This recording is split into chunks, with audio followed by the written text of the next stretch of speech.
Hello guys, get ready because in this video I'm going to show you how to fix NFC is not working in Narzo 80x. So watch this video carefully and follow every step as I'm showing in video, and don't forget to subscribe the channel. So let's start the video. First of all, open settings. In settings, click on app updates and click on more updates. Now here you can update all your apps.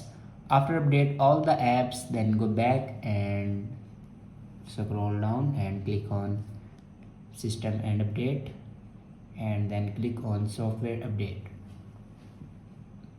Now here you can check your latest version will be updated or not. If it doesn't update to latest version, then update it to latest version. After update a latest version, then go back and click on backup and reset, and click on reset phone.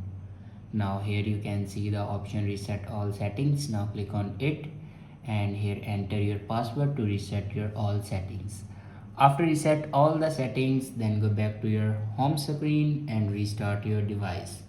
For restart your device, press and hold power button and then swipe up to restart your device.